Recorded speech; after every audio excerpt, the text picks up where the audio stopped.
Hello. Hi, everybody.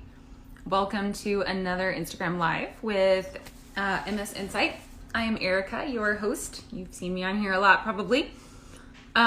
So we are trying a new thing today. We're going to be trying a we're going to have three people on this live because they have these new IG live rooms. Okay, so I'm going to be bringing in Dawn and Daana from the Myelin and Melanin podcast, and I'm bringing them in right now, at least, and we're going to get the other one in as soon as she requests. I think we're bringing in Daana right now. Hi, Daana. Hi, how are you? Good. How are you? I'm pretty good. Good. Are we going to be, is Dawn coming as well? I hope she's planning to, so I hope she is.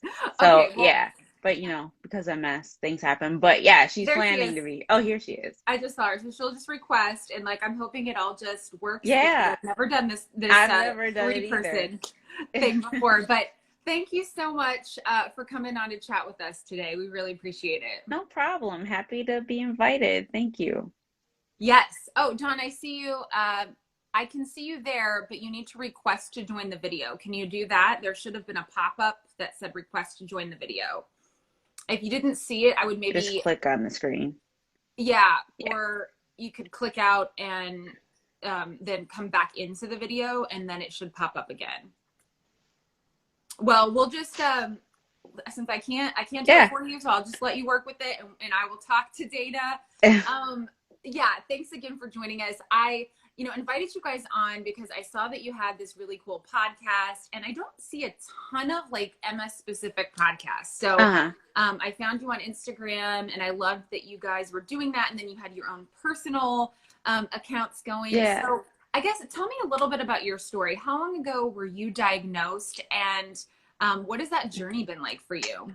Sure. I was diagnosed actually 17 years ago this month in March of 2004. I was 23 going on 24. So I was, like many people diagnosed with MS. You're young in the prime of your life, whatever. But interestingly, my mother also has MS. And so my first presenting symptom when I was diagnosed was optic neuritis. And my mother had never experienced optic neuritis before. So when I'm having these weird symptoms, she's not knowing what's going on. I'm not knowing what's going on. And so they initially thought that it was a sinus infection, and there was all kinds of process. And so finally, to make a long story short, I went to see an ophthalmologist. They did their thing. And so they, requested an MRI. And since obviously it showed lesions. And since my mother and her sister as well, my aunt, have MS, it was a pretty quick diagnosis. So fortunately, I don't have one of those long, drawn out, years long diagnosis stories. But with that said, I mean, it's crazy to think it's been 17 years. And 17 years is both short and long. Short in the sense that it seems like just yesterday, unfortunately. However, when I was first diagnosed, and Dawn as well. Oh, here she is. Hi. Okay. Hi. Good. Yeah. So, welcome. Thank you for doing that. Thank you for having me.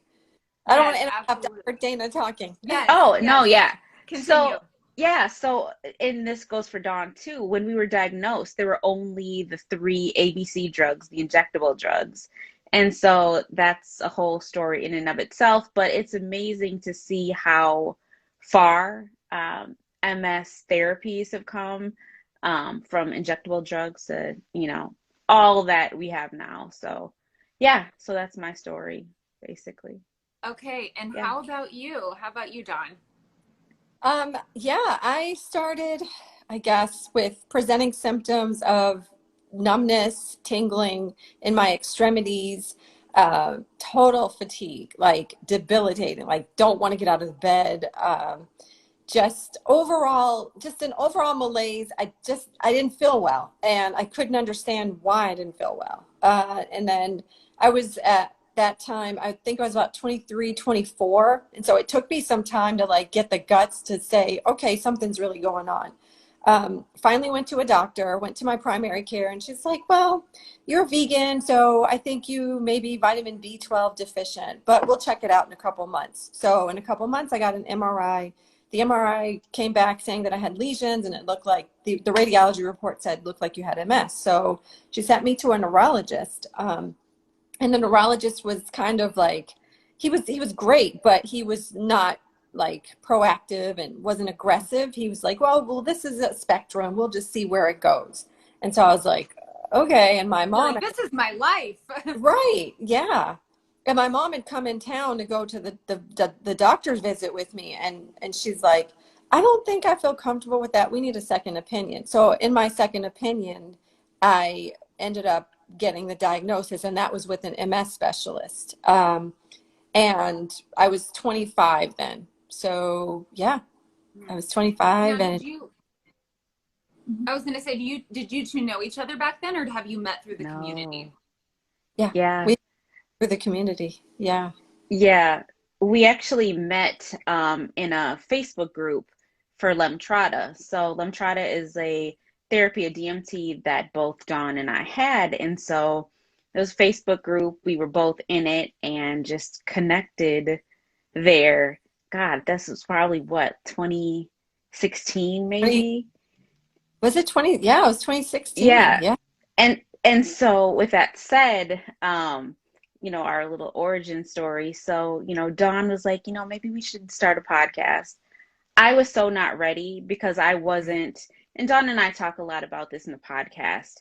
I hadn't, it's not denial. I wasn't denying that I had MS, but I denied how relevant and important it was in my Right. life, into my Mhm. story.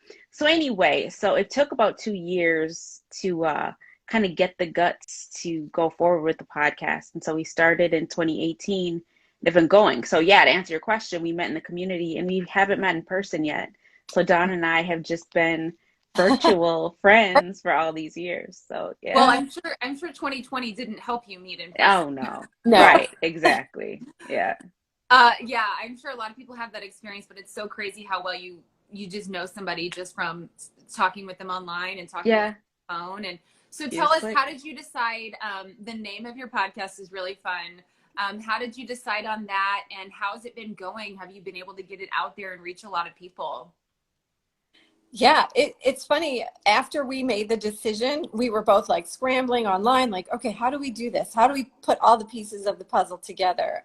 And so we, both of us, we take on different roles. And so we're like, all right, we're going to sleep on the name. And so we had been tossing out names. And then Dana called me the next morning. She's like, I got the name. And it came to, you could pick it up from In a there. dream. Yeah. It was, Yeah. it sounds so like, oh, but yeah, it came to me in a dream. And yeah, it just kind of encapsulates, everything. So, Mm-hmm. the fact that, we always joke about it, but it's not a joke. We're two Black women sharing our musings about life, MS, and everything in between. Right. And, the fact that we're Black women, is key to the story, because the reality is that, especially when Dawn and I were first diagnosed, well, it was a lifetime ago when you really think about it, because we didn't have social media the way that we have it now. But the image, and it's still, this is a reality still today. There aren't a lot of Black voices and Black representation in the MS community, much more now. But, we saw that there was a need to kind of, I don't want to say change the narrative, but add our voices to the narrative, because there's stories that just weren't told. So, yeah. Yeah. And do you hear from people that are really appreciative of that? Oh, for Oh, sure. yeah. Yeah. Yeah. I think Yeah. the fact that, and Dana and I actually just spoke about this over the weekend and even the beginning of the week. I think the fact that we are pretty much authentic. We show up who we are. Like, what you see is what you get, pretty much. We Right. talk about the good, the bad, the ugly of what this disease is. And I think that changes a narrative for people, because a lot of times you'll see advertisers like with really pretty women maybe walking their dog talking about MS and like their symptoms. And that's not how it is at all. you know, Right. and so we aren't afraid to walk in the mess basically and talk about it. And so the feedback that we receive is thank you for just being honest. Like I felt like I was alone and I don't feel alone anymore. And that means a lot. It's really humbling for both of us. It is. How has for you both, just being in community with people sort of changed it? Because like you said, when you started this journey, like there was no social media. And so how has that changed sort of like the support that you feel and the way that you deal with ongoing issues? It's nice to feel seen. I think, and I'll speak for Dawn because it's the same reality, when we were diagnosed, there was just one image of what MS is and what MS looks like. And so it's very hard to relate, especially when you're in the early 20s and trying to live your life and do all of those things. There's just not, you don't see yourself in and even taking, being Black out of it, there isn't a lot of young representation and, just seeing people who are living life like you. Mm-hmm. And so, and this is a horrible thing to say because no one wants to be diagnosed with MS, but we say sometimes, if, thinking back on when we were diagnosed, I never want to say that anyone is lucky to be diagnosed with this terrible disease, but being diagnosed now is just a different reality. Mm-hmm. There is community. I mean, I would argue that there wasn't a community back when we were diagnosed. There were support groups and things like that, but that's a whole other They're much less accessible beast. when you have to go somewhere and make an Definitely. appointment and all of that. Yeah. Definitely. So yeah. Yeah. Well, the next question I had is just, a lot of our community are new patients, like you were saying, like in our support group on Facebook. I mean, we have a little question that they have to answer to get into the group. And one of them is, when were you diagnosed? And I get people every day that are like, yesterday, last week, And so I feel like a lot of our community are these people that are like just desperately searching for information. And so for each of you, I guess I would ask, what would be your one word of advice to someone that is just starting out looking for information and trying to figure out what's going on? Wow. One word of advice. Yeah.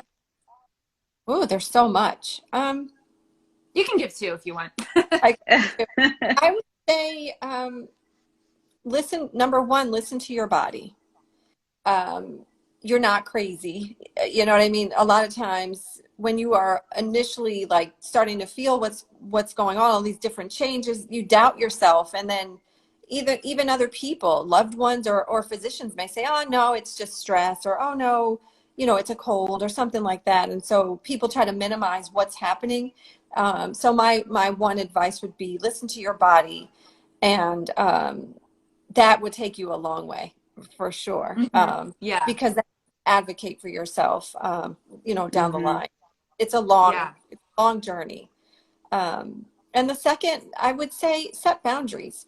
MS is going to bring 1,000,001 uncertainties, and it's just going to slap you from left to right and toss you and chew you and then spit you out and then chew you again. So it's okay to say, you know what, today I'm not feeling well, or today I really don't know how I'm feeling, so I'm going to take a step back and take a day for just me, or just take a day to go talk to my doctor because I'm scared. And if you're afraid, talk to someone about that within those boundaries. Yeah, that's really good. Yeah. How about you? Yeah, I would say, just piggybacking off of what Dawn said, I think it's really important, and it's a process, but to advocate for yourself because, as Dawn was saying, one, you got to trust your body and you listen to your body, but always advocate for yourself, because the reality is that no one's going to advocate for you, and nobody really can, because you are experiencing these things, which kind of leads me to my second thought, is that never compare your MS to anyone else's. That's first and foremost. This disease impacts everybody so differently. And to compare yourself to somebody else, whether it be, oh, well, my MS isn't as bad as that, which that's a whole other issue that, we talk about in the podcast, avoiding language like that. But whether it be good or bad, don't compare. I mean, MS is, number one, an unpredictable disease. We don't know what's going to happen from moment to moment. That's just reality. But MS is so wildly different. So, you just got to take it day by day and moment by moment and, live your life. Yeah. And I guess secondary to that too, don't believe everything you read on the internet. The internet is a very dangerous place. In all especially categories. Yeah, oh, absolutely. But especially when you're first diagnosed with MS, you will, so don't believe, maybe just jumping online and Googling MS, but is not a great thing to do because you'll freak yourself out and Talk to trusted resources. Definitely. And take your time. It's a process. So, I think that people should understand that don't feel bad if you're diagnosed and you don't feel like jumping online and joining the community. It's a process. I mean, it took Dawn and I over a decade to really, dive into things, regardless of if there was a community or not. So everybody handles things and processes things at their own pace. And people should never apologize for that because, that's life. People process it as the way they can. I was diagnosed in 2000. And so going off of what you were saying, Dana, going to a support group, like physically going into a place, I remember there was like this strange hierarchy between the people who looked like temps, as we call them, the temporary able-bodied individuals, and then the people who were using mobility devices. So there was like this weird hierarchy in the air and looming. It's like, oh, well, I'll never be like that. And so it does feed into the denial if you are feeling like, I don't really have it that bad. You know what I mean? So don't adopt that type of thinking. I try not to. I can't tell anybody don't do. Try not to do that because it's detrimental. You got to check yourself. For sure. And subscribe to your podcast to get more of this wonderful wisdom. Thank you, ladies. I feel like we could talk for much longer, but I appreciate your time and your stories. And I look forward to seeing you online. Always let us know if there's anything we can share for you. And if you're watching, please follow both of them on Instagram, subscribe to the podcast, and we'll see you back here next time. Thank you so much. Bye. Bye.